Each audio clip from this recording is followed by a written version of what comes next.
Hello my dear students, welcome to my channel. आज की class हमारी जो है वो गणित प्रकाश ग्रेड 8 की थर्ड क्लास है। पिछले 2 क्लासेस में हम लोगों ने ये सारी चीज़ें पढ़ ली थी मैथ की। अब हम लोग आज की क्लास में कहाँ से पढ़ने वाले हैं? आज की क्लास में हम लोग पढ़ने वाले हैं perfect square and triangular number. तो चलिए इसको समझते हैं हम लोग। Do you remember triangular number? क्या आपको याद है ट्रायंगुलर नंबर क्या होते हैं? पिछली क्लास में आप लोगों ने पढ़ा होगा ट्रायंगुलर नंबर के बारे में। चलिए एक बार इसको और रिकॉल कर लेते हैं हम लोग। तो ट्रायंगल नंबर्स क्या होते हैं कि नंबर्स को इस तरह से अरेंज करना कि वो नंबर्स एक ट्रायंगल का फॉर्म ले ले, मतलब दिखने में वो ट्रायंगल जैसे लगे। जैसे कि ये एक डॉट लिया हमने, तो यहाँ पे 1 हमने लिख लिया। अब यहाँ पे जो हम नंबर लेंगे, डॉट्स लेंगे, तो इसको हम इंक्रीज कर देते हैं, 1 से 2 बना दिया और एक डॉट हमने यहाँ पे ले लिया। ठीक है, तो ये क्या बन गया? एक ट्रायंगल का फॉर्म बन गया। तो यहाँ पे थ्री डॉट्स हो गए। अब इसी को ट्रायंगल का फॉर्म ही रहने देना है, इसको आगे बढ़ाते जाना है। तो 2 से हमने इसको 3 डॉट किया और यहाँ इसके सामने 1 और इसके सामने 1, यानी कि इधर भी 3 कर दिया, इधर भी 3 कर दिया, 1। ठीक है, समझ रहे हो ना आप? ये ट्रायंगल था, इसको वापस से ट्रायंगल ही रहने देना है। तो हम क्या करेंगे, इधर 1 बढ़ा देंगे और इसके साथ साथ पैरेलल में 2 ऐसे और बढ़ जाएंगे। तो ये आपका एक ट्रायंगल का फॉर्म बन गया, 6 हो गए। फिर यहाँ पे भी हमने क्या किया कि यहाँ पहले से तो 3 था, इसको हमने 4 कर दिया। इधर पहले से 3 था, इसको हमने 4 कर दिया और बाकी के 2 डॉट्स के बीच में हमने ऐसे अरेंज कर दिए। तो ये भी क्या हो गया? एक ट्रायंगल का फॉर्म हो गया। कितने डॉट्स यूज हुए यहाँ पे? 10 डॉट्स। सिमिलरली 1 2 3 4, यहाँ पे 4 था, यहाँ पे 5 हो गया। इस तरह से 1 2 3 4 एंड 5 हो गए। अब देखो, इसको एक कम करके हमने यहाँ पे 3 डॉट्स खाली जगह पर डाल दिए। फिर इसको ये बॉक्स खाली छोड़ दिया, इसके बाद वाले बॉक्स में हमने एक और फिल कर दिया और नीचे खाली जगह में एक और। फिर हम इस पार्ट को छोड़ के इसमें हम फिल कर देते हैं ताकि ये एक ट्रायंगल का फॉर्म बन जाए। ठीक है ना, समझ रहे हो? इसे हमें एक ट्रायंगल बनाना है। तो 2 ऐसा भी सोच लो इसको कि इसको तो आगे बढ़ा देना है, बाकी 2 डॉट्स के बीच में 1 डॉट्स डाल दे जाना है। तो इस तरह से ट्रायंगल का फॉर्म बन जाता है। अब can you see any relation between triangular number and square number? क्या ट्रायंगुलर नंबर और स्क्वायर नंबर के बीच में तुम कोई रिलेशन देख सकते हो? तो extend the pattern shown and draw the next term. अब इस पैटर्न को समझो और नेक्स्ट आगे वाली पैटर्न को ड्रॉ करना है आपको। तो देखो यहाँ पे ये है आपका ट्रायंगुलर नंबर और ये क्या है? एक स्क्वायर है। तो ट्रायंगल नंबर को स्क्वायर बनाने के लिए 1 डॉट और एक्स्ट्रा यहाँ पे हम लगाने पड़ा। तो ये हमने क्या किया कि ये हो गया 1 और ट्रायंगल नंबर के लिए 3 डॉट्स, तो 3 यहाँ पे हो गया 1 + 3 4, जो कि 2 का स्क्वायर है। फिर यहाँ पे हमने क्या किया कि ये हमने इस वाले ट्रायंगुलर नंबर को स्क्वायर बनाने के लिए 3 डॉट्स एक्स्ट्रा लगाने पड़े हमें। तो ये हो गया हमारा 3 एंड ये वाले डॉट्स कितने हो गए? 3 4 5 और 6। तो 3 + 6 हो गया हमारा 9, जो कि 3 का स्क्वायर है। इसी तरह से यहाँ पे हमें इस ट्रायंगुलर नंबर को स्क्वायर के फॉर्म में लाने के लिए कितने डॉट्स एक्स्ट्रा लगाने पड़े? 1 2 3 4 5 एंड 6। तो ये हो गया हमारा 6 एंड ये कितने हो गए? 4 5 6 7 8 9 एंड 10। तो ये हो गया हमारा 10, जो कि हमने यहाँ से इसको लिया है। ठीक है, ये 10 हो गया। ये 6 वाला ये हो गया, 3 वाला ये हो गया एंड 10 वाला ये हो गया। तो ये आपका हो गया 6 + 10 = 16, जो कि 4 का स्क्वायर। अब इस पैटर्न को थोड़ा सा और समझो। तो अब देखो यहाँ पे जो एक्स्ट्रा डॉट्स लग रहे हैं वो कितने लग रहे हैं? पहले तो हमने 3 वाला लिया था, तो इसके लिए हमें 1 डॉट्स एक्स्ट्रा लगाने पड़े और दूसरे वाले में कितने डॉट एक्स्ट्रा लगाने पड़े? 3। तो 1 से 3 जाने में +2 हुआ। फिर तीसरे वाले में कितना एक्स्ट्रा डॉट लग रहा है? यहाँ पे 6 डॉट्स लग रहे हैं। तो यानी कि 3 + 3, तो ये हमारा 6 हो गया। तो यहाँ +2 हो रहा है, यहाँ +3 हो रहा है, तो आगे क्या हो जाएगा आपका? +4 हो जाएगा। तो 6 + 4 क्या हो गया? 10 हो गया। 10 एंड प्लस जब यहाँ तक हो चुका है तो आगे वाला क्या हो जाएगा? 15 = 25 और =5 स्क्वायर। अब देखो कि इस वाले ट्रायंगुलर नंबर को हम यहाँ पे पहले ड्रॉ कर लेते हैं। तो पहले कितने डॉट्स हैं? देखो इधर 5 है और इधर 5 है, तो 5 डाल लो। 1 2 3 4 एंड 5, 1 2 3 4 एंड 5। ओके, अब यहाँ पे हम क्या करेंगे? एक एक डॉट इसके सामने डालते जाएंगे। 2 3, यहाँ पे हो गया आपका 1 एंड 2 और यहाँ पे आ गया 1। ये बन गया आपका ये ट्रायंगुलर नंबर। अब एक्स्ट्रा कितने और डालने पड़ेंगे आपको? तो यहाँ पे हमें बनाना है, ये मैं अलग कलर से बना देती हूँ ताकि आपको पता चल जाएगा। ये 1 है, 2 3 4 एंड 5, इधर भी 1 यहाँ पे है, 2 3 4 एंड 5। अब देखो यहाँ पे हम 1 डॉट लेंगे, यहाँ पे हम 1 डॉट लेंगे और यहाँ पे 1 डॉट लेंगे। तो कितने एक्स्ट्रा हो गए? 1 2 3 4 5 6 7 8 9 एंड 10। ये 10 आपका आ गया जो हमने ये एक्स्ट्रा डॉट्स लिए थे।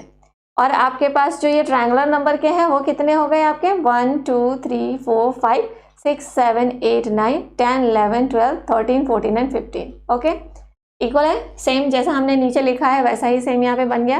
तो इस तरह से जो ये पैटर्न आप समझ रहे हो कितना एक्स्ट्रा जा रहा है, जो ट्रायंगुलर नंबर्स हैं उनमें इंक्रीज कैसे कैसे हो रहा है। ठीक है, तो इन दोनों को आप लोगों ने समझ लिया और ये हमने पिक्चर भी ड्रॉ कर ली।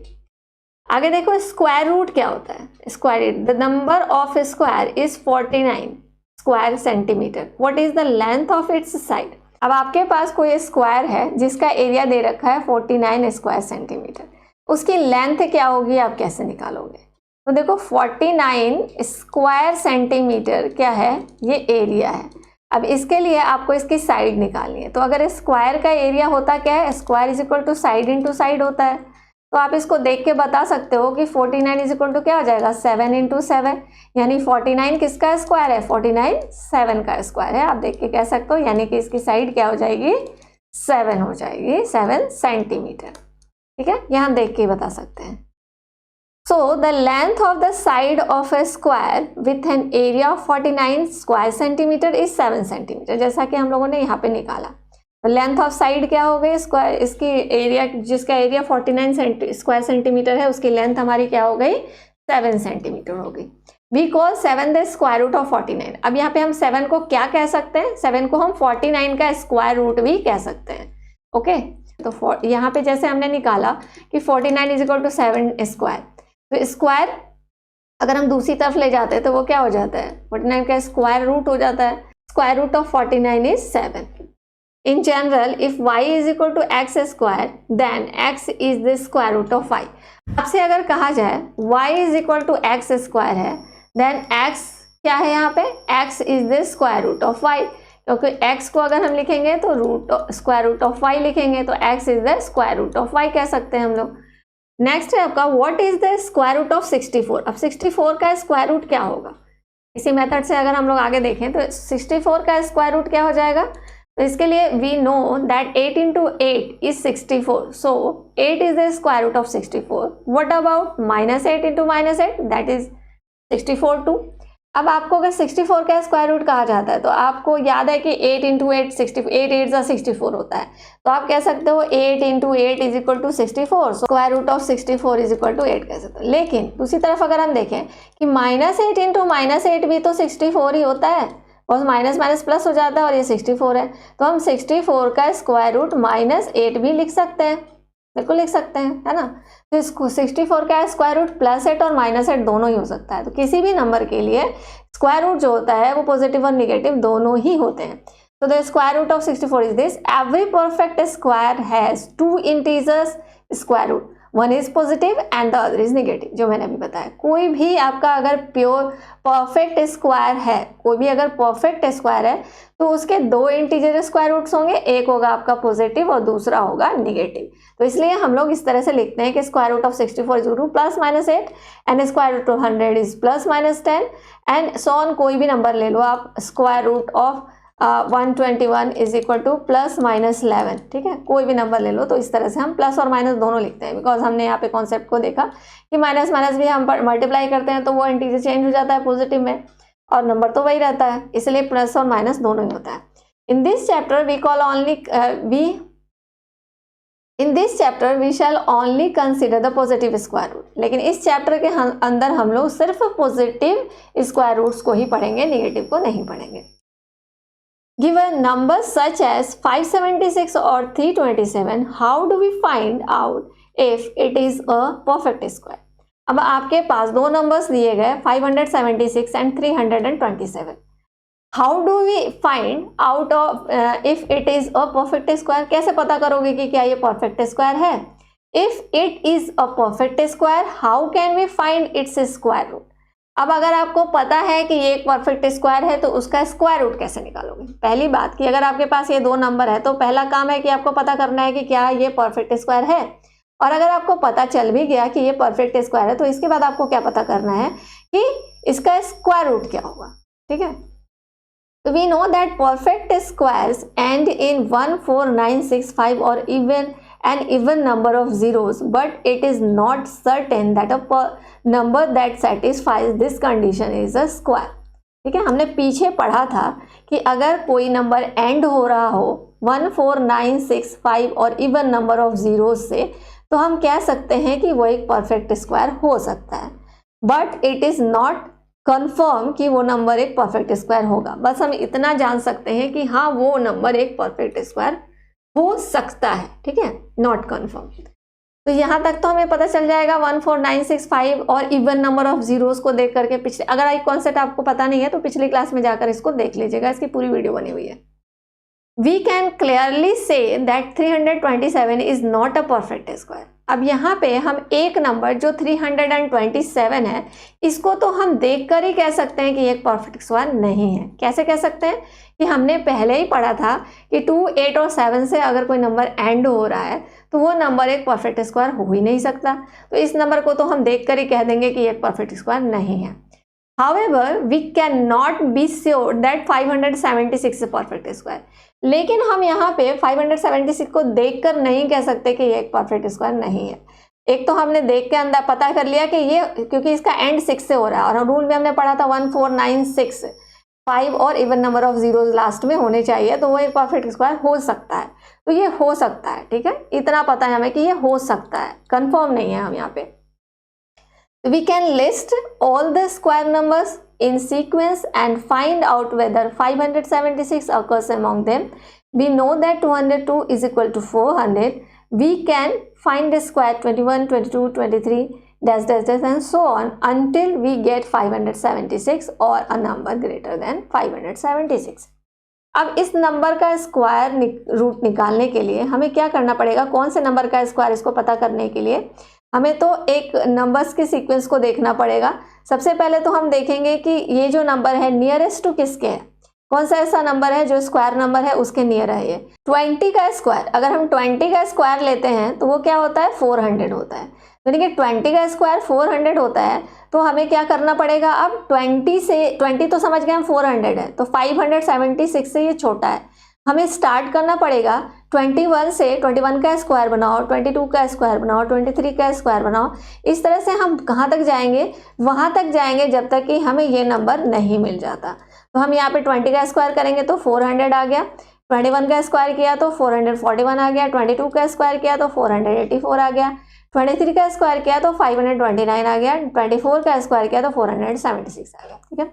इतने प्रोसेस से हमें गुजरना पड़ा 576 किसका स्क्वायर है ये जानने के लिए। तो हमें कहाँ पे जाके मिला, 24 का स्क्वायर। तो सबसे पहला प्रोसेस हमने यहाँ पे क्या किया कि जो इसके नियरेस्ट है, जो इजी है, जो इजी नंबर हो वो लेना है। जैसे 20, 10, 20, 30, 40, इसका स्क्वायर निकालना ज़्यादा इजी होता है। तो 20 का स्क्वायर हमने निकाल लिया जो कि हमारा 400 आ रहा था। अब 400 आ रहा है तो हमें पता है कि अब हमें 20 से आगे ही जाना है, पीछे नहीं जाना। तो हमने क्या करा, 21 का स्क्वायर, 22 का स्क्वायर, 23, ऐसे हम लोग आगे बढ़े तो हमें 24 पे जाके हमें ये नंबर मिल गया, ठीक है। However, this process become inefficient for larger number. अब ये जो प्रोसेस हमने यहाँ पे किया, एक बड़े नंबर के लिए इतना ज़्यादा एफिशिएंस नहीं होता है, ठीक है, बहुत ज़्यादा निकालना पड़ जाता है, तो इसलिए ये बहुत ज़्यादा एफिशिएंट नहीं होता है। तो अब हम क्या करेंगे, दूसरा प्रोसेस क्या यूज़ करेंगे। इस प्रोसेस से तो हम सारे का स्क्वायर रूट निकाल नहीं सकते। सेकेंड प्रोसेस क्या है, recall that every square can be express as a sum of consecutive odd numbers starting from 1। Second method हम लोगों ने पीछे पढ़ा था कि कंसेक्यूटिव ऑड नंबर्स का addition starting from 1, okay, starting from 1 और कंसेक्यूटिव ऑड नंबर्स का एडिशन के फॉर्म में हम इसे निकाल सकते हैं सब्ट्रैक्शन मेथड से। कैसे, तो सबसे पहले 81 में से 1 को सब्ट्रैक्ट किया तो 80 आया, फिर हमने सेकेंड ऑड नंबर लिया तो 3 आ गया, 3 सब्ट्रैक्ट कर लिया, जो आया उसमें हमने थर्ड ऑड नंबर को सब्ट्रैक्ट किया, जो आया उसमें से हमने फोर्थ ऑड नंबर को सब्ट्रैक्ट किया, जो आया उसमें से हमने फिफ्थ ऑड नंबर को सब्ट्रैक्ट किया, फिर जो नंबर आया उसमें से हमने नेक्स्ट को सब्ट्रैक्ट किया, फिर नेक्स्ट को सब्ट्रैक्ट किया। ऐसा करते करते हमें कहाँ तक जाना है, जहाँ तक कि हमें आंसर 0 ना मिल जाए, ठीक है, सब्ट्रैक्शन जहाँ पे 0 ना आ जाए। जहाँ पे भी हमारा आंसर 0 आ जाता है बस हम वहाँ पे रुक जाते हैं। अब देखो आगे देखते क्या कहता है, from 81 we successively subtracted consecutive odd numbers starting from 1 until we obtained 0 at the 9th step. Therefore, root 81 is square root of 81 is equal to 9। अब देखो ये कितने स्टेप में जाकर 0 आ रहा है, तो यहाँ से हम काउंट करते हैं steps. First, second, third, fourth, fifth, sixth, seventh, eighth and ninth. अभी देखो नाइन्थ स्टेप में जाकर के हमें 0 मिल रहा है। 81 का स्क्वायर रूट 9 हो गया, यानी कि 9 स्क्वायर इज इक्वल टू 81 होगा। ठीक है, ये पता चल गया हमें। अब can we find the square root of 729 using this method? Yes, but it will be time consuming. अब इस मेथड से अगर आपको कोई बड़ा नंबर दे दिया जाता है 729, इसका स्क्वायर रूट निकालना है, तो क्या आप निकाल सकते हो? यस, हम निकाल तो सकते हैं, but it will be time consuming, बहुत ज्यादा टाइम लग जाएगा इसमें भी। अब क्या करें? चलो, ये दो मेथड तो फेल हो गए, ये भी बहुत टाइम कंज्यूमिंग है, ये भी बहुत टाइम कंज्यूमिंग है। अब क्या करें आगे? तो चलिए आगे देखते हैं क्या करना है। We know that a perfect square is obtained by multiplying an integer by itself. By looking at a numbers, prime factorization help in determining whether it is a perfect square. अब कह रहा है कि यहाँ पे हम लोग क्या करेंगे कि हम जानते हैं कि किसी नंबर को उसी नंबर से मल्टीप्लाई करते हैं तो वो एक परफेक्ट स्क्वायर बन जाता है, इतना तो हमें पता है। तो अब हमें यहाँ पे क्या करना पड़ेगा? नेक्स्ट मेथड हमें प्राइम फैक्टराइजेशन यूज करना पड़ेगा। प्राइम फैक्टराइजेशन की हेल्प से भी हम परफेक्ट स्क्वायर निकाल सकते हैं। यहाँ पे आंसर है yes. If we can divide the prime factors of a number into two equal groups, then the product of the prime factors in each groups combine to form a square root. अब किसी number का prime factorisation हम square root कैसे निकालते हैं, चलिए मैं आपको सिखाती हूँ आगे। इस 324 अ परफेक्ट स्क्वायर? क्या 324 एक परफेक्ट स्क्वायर है? तो इसके लिए हम इसका प्राइम फैक्टराइजेशन करते हैं। 324 का अगर हम प्राइम फैक्टराइजेशन करें तो 2 से कटेगा ये, अगेन फिर से 2 से कटेगा, फिर इसके बाद 3 से कटेगा ये, फिर 3 से, फिर 3 से एंड फिर 3 से। तो यहाँ पे कितने नंबर्स हो गए? 2 into 2 into 3 into 3 into 3 into 3। 2 तो 2 हो गया और 4 क्या हो गया? 3 हो गया। तो 2 इंटू 2, 3 इंटू 3 इंटू 3, ये हमने लिख लिया। अब इनके पेयर्स बना लो, पेयर्स बना लो, तो एक अलग कर लो यहाँ पे 2, 3 एंड 3 एंड 2, 3 एंड 3, दो पेयर्स हमने अलग अलग बना लिए। अब इसको मल्टीप्लाई करेंगे तो क्या होगा? 3 3 9 एंड 9 2 18, 9 2 18 ये हो गया और ये 18 हो गया। तो 18 इंटू 18, 18 का स्क्वायर हो गया। तो हम कह सकते हैं कि ये जो नंबर है वो 18 का स्क्वायर। तो ये देखो कितनी जल्दी हमारा निकल गया प्राइम फैक्टराइजेशन मेथड से। We can also write the prime factors in pair, that is, अब इसको और दूसरी तरह से भी पेयर बना सकते हैं, जैसे हमने 2 2 का पेयर ले लिया, 3 3 का पेयर ले लिया एंड 3 3 का पेयर ले लिया, 2 2 लिख लिया, 3 3 एंड 3 3, इन सबको एक साथ कर लो। इसमें से कॉमन ले लोगे तो क्या हो जाएगा? इसमें से 2, इसमें से 3, इसमें से 3, इन तीनों का स्क्वायर कर देंगे, यानी कि 3 3 9 एंड 9 2 18 का स्क्वायर। तो हम कह सकते हैं therefore square root of 324 is equal to 18। Next आपका है इज 156 अ परफेक्ट स्क्वायर? क्या 156 अ परफेक्ट स्क्वायर है? तो 156 का भी हमने प्राइम फैक्टराइजेशन जब किया तो हमें क्या नंबर्स मिले? 2 इंटू 2 इंटू 3 इंटू 13। ठीक है, कर लेते हैं यहाँ पे 156। अब ये किससे हो जाएगा? 3 से, 3 1 जा 3 3 जा 13 तो प्राइम नंबर है तो आगे जाएगा नहीं। तो 2 into 2 into 3 into 13, 2 into 2 into 3 into 13। तो 2 2 का पेयर तो बन रहा है, बट 3 और 13 सिंगल सिंगल बच रहे हैं, इसलिए हम क्या कहेंगे कि this number is not a perfect square. Find whether 1156 and 2800 are perfect square using prime factorisation. Prime factorisation method को यूज करते हुए आपको इन दोनों नंबर्स का क्या निकालना है, क्या एक स्क्वायर परफेक्ट स्क्वायर है या नहीं है, ये आपको बताना है। ठीक है, चलिए 1156 का प्राइम फैक्टराइजेशन कर लेते हैं। 2 से डिवाइड हो जाएगा ये, अगेन फिर से ये 2 से डिवाइड होगा। अब देखिए ये 2 से डिवाइड नहीं होगा और ये 3 से भी डिवाइड नहीं होगा, ये कौन से नंबर से डिवाइड होगा? तो इसको हम लोग करेंगे 17 से। 17 से ये 17 टाइम्स में डिवाइड होगा। तो आपको ये क्या नंबर मिल गया? 2 इंटू 2 इंटू 17 इंटू 17। तो इसमें क्या क्या पेयर बन गया? 2 का पेयर और 17 का पेयर। तो 2 इंटू 17 का स्क्वायर हो गया ये। ठीक है, तो हम under root 1156 is equal to क्या लिख सकते हैं? Square root of 1156 is equal to 34। Okay, दूसरा नंबर है हमारे पास 2800। 2800 का निकाल लेते हैं।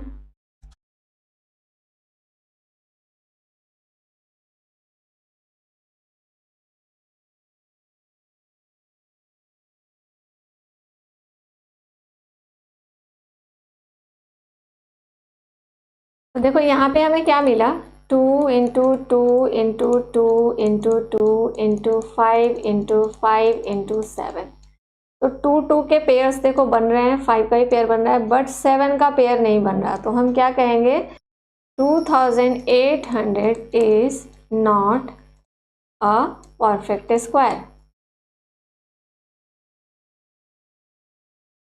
ओके, ये लिख सकते हैं हम लोग। अब देखो इसके लास्ट में तो इवन नंबर ऑफ जीरोस थे, लेकिन इवन नंबर ऑफ जीरोस को देख करके हम सिर्फ कह सकते हैं कि ये एक परफेक्ट स्क्वायर हो सकता है। हमने जब इसको निकाला प्राइम फैक्टराइजेशन से तो क्या देखा कि ये एक परफेक्ट स्क्वायर नहीं है। ठीक है, चलिए अब आगे देखते हैं हम लोग। We can estimate the square root of larger perfect squares, but looking at the closest perfect square, we are familiar with the end narrows down the interval to search. Square root निकालने का एक अलग method check करेंगे। For example, to find under root 1936। अब 1936 का अगर square root निकालना है तो इसके लिए हम फैमिलियर नंबर से करेंगे इसको सॉल्व। फर्स्ट स्टेप इसमें क्या करेंगे, 1936 जो है वो किन नंबरों के बीच आ रहा है। तो एक तो आप अगर 40 का स्क्वायर करते हो और 50 का स्क्वायर करते हो, तो 40 का स्क्वायर करते हो तो 1600 आता है, 1600, एंड 50 का स्क्वायर 2500 आता है। ठीक है, जीरो वाले नंबर को मैंने पहले बताया आपको कि थोड़ा इजी होता है निकालना, या आप ओरली निकाल सकते हो। तो हम दो जीरो वाले नंबर को लेते हैं, 40 एंड 50। तो 40 एंड 50 जब करते थे तो 1600 आया, ये 2500 आया। तो 1600 एंड 2500 के बीच में आपका 1936 आ रहा है। तो इन दोनों के बीच आ रहा है, पहला स्टेप तो ये हो गया। तो हम क्या कह सकते हैं, 40 और 50 के बीच आ रहा है, इसका स्क्वायर रूट आएगा। सेकेंड स्टेप हम क्या करते हैं, the last digit of 1936 is 6। इसका लास्ट डिजिट क्या है, 6 है। तो so the last digit of the square root must be either be 4 और 6। इट कैन बी 44 और 46।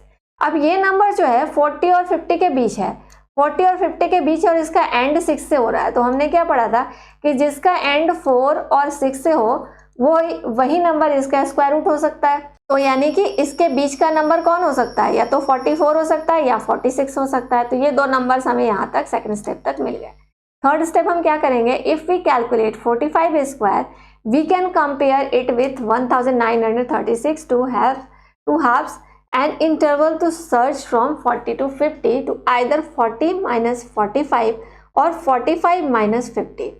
We can write 45 square as 40 plus 5, 40 plus 5 equal to 40 square plus 2 into 40 into 5 plus 5 square is equal to 1600 plus 425 is equal to 2025. चलो अब ये सारी बातें क्या हुई मैं समझाती हूँ आपको एक बार। अब देखो 44 और 45 थोड़ा सा निकालना मुश्किल होता है, इसलिए हम लोग जनरली क्या करते हैं, एक तो जीरो वाला नंबर लेते हैं, दूसरा हम लोग यहाँ पे 5 वाला नंबर ले लेते हैं, इन दोनों के बीच ले लेते हैं 45। तो 45 का स्क्वायर हम कैसे निकालेंगे, 45 का स्क्वायर निकालने के लिए हम क्या कर सकते हैं, 40 प्लस 5 लिख सकते हैं इसको, 40 प्लस 5 का स्क्वायर। तो ये अगर हम ये लेते हैं, ये अगर हम बी लेते हैं, ए और बी हो गया ये दोनों नंबर, तो A plus B the whole square हो गया। A plus B the whole square का फॉर्मूला क्या होता है, A square plus 2ab plus B square. अब इसको इजीली कर लो, 40 का स्क्वायर 1600 प्लस ये हो गया आपका 400 अब प्लस 5 5 से 25। इनको अगर हम ऐड करें तो हमारा क्या आ जाता है 2025, जो कि हमें यहाँ पे मिला है। अब जो ये हमारा 1936 है वो लेस देन है 2025, यानी कि 45 के स्क्वायर से ये छोटा है ना। तो यहाँ पे हम क्या कह सकते हैं कि ये 40 के स्क्वायर से बड़ा है और 45 के स्क्वायर से छोटा है। तो यहाँ पे में दो नंबर मिले थे ना, एक 44 है एक 46, तो हमें पता चला कि ये 45 से तो छोटा है, 45 से जब छोटा है तो 46 तो हो ही नहीं सकता। Then from the observation in point B we can guess that verify that square root of 1936 is 44। अब यहाँ पे हम इस पॉइंट के हिसाब से हम कह सकते हैं कि ये जो नंबर है किसका स्क्वायर रूट होगा 44, किसका स्क्वायर होगा 44 का स्क्वायर होगा, यानी कि 44 जो है वो स्क्वायर रूट किसका है 1936 का। ठीक है, ये हम गैस कर सकते हैं, नॉट कंफर्म नहीं कह सकते, यहाँ से भी हम सिर्फ गैस कर सकते हैं क्योंकि ये एग्जैक्ट वैल्यू हमें पता नहीं है, हमने इसको गैस किया है। नियर बाई अगर पूछा जाता है तो हम कह सकते हैं। Consider the following situation. अब ये कुछ सिचुएशंस दी हुई हैं, इनको हम लोग देखते हैं। Aribam and Beju play a game. One says a number and the other replies with its square root. Aribam starts. He says 25 and Beju quickly responds with 5. अब यहाँ पे दो बच्चे हैं, अरिबम एंड बेजू, वो दोनों एक गेम खेल रहे हैं. एक क्या कहता है, एक एक नंबर बोलता है और दूसरे को उसका स्क्वायर रूट बताना होता है. तो अरिबम ने स्टार्ट किया ये गेम और उसने बोला 25. बेजू ने फटाफट से उसका आंसर क्या दे दिया, 5. Then Beju says 81 and Aribam answer 9. अब उसके बाद बेजू ने 81 बोला तो अरिबम ने फटाफट से उसका आंसर दे दिया 9.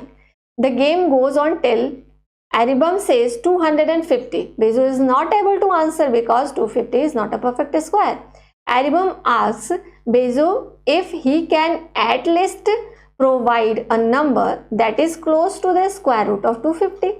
अब इसके बाद गेम आगे बढ़ता है और एरिबम पूछता है 250. तो बेजू इसको बताने में एबल नहीं होता है, नहीं बता पाता है, because 250 is not a perfect square, perfect square नहीं है, इसलिए उसको नहीं बता पा रहा है. एरिबम बेजू से पूछता है if he can at least provide a number that is close to the square root of 250. अब तुम वो कम से कम इसके नियरेस्ट नंबर ही बता दो, जो 250 का नियरेस्ट स्क्वायर रूट है वही नंबर बता दो.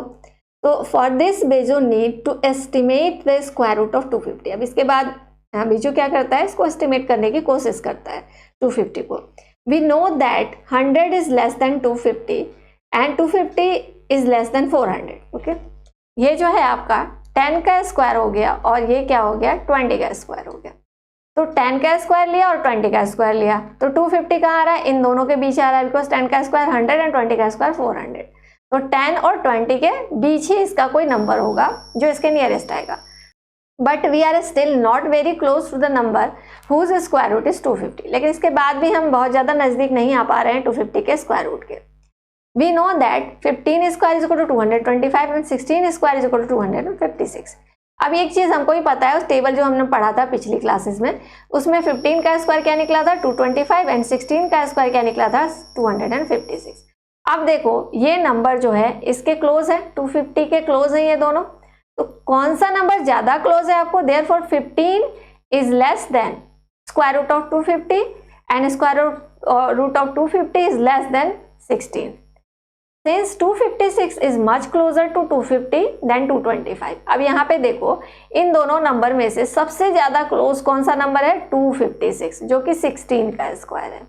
तो हम इसका अप्रोक्सीमेट स्क्वायर रूट क्या कह सकते हैं, 16 को कह सकते हैं, बिकॉज ये ज्यादा क्लोज है. 225 थोड़ा ज़्यादा दूर हो रहा है, बट सबसे ज़्यादा क्लोज 256 हो रहा है, तो हम इसे 16 का स्क्वायर कह सकते हैं. We also know it is less than, हम जानते हैं कि ये 16 से छोटा है, ठीक है, इसका जो स्क्वायर रूट होगा वो 16 से छोटा होगा, बट हम इसे कह सकते हैं कि ये approximately close to square root of 250. Here is another problem that requires estimating square root. अब एक और नई प्रॉब्लम आ जाती है यहाँ पे स्क्वायर रूट निकालने की. नेक्स्ट क्या है कि Akhil has a square piece of cloth of area 125 centimetre square. He wants to know if he can cut out a square handkerchief of side 15 centimetre. If not, he wants to know the maximum size handkerchief that can be cut out from this piece of cloth with an integer side length. अब कह रहा है कि अखिल के पास क्या है, एक square piece of cloth है जिसका एरिया है 125 सेंटीमीटर स्क्वायर. उसे क्या करना है, उसे 15 सेंटीमीटर स्क्वायर वाले हैंकरचीफ बनाने हैं. एक स्क्वायर हैंकरचीफ काटने हैं इसमें से, जिसके कि एक साइड जो हो 15 सेंटीमीटर हो. ठीक है, स्क्वायर हैंकरचीफ कट करने हैं जिसकी साइड 15 सेंटीमीटर हो.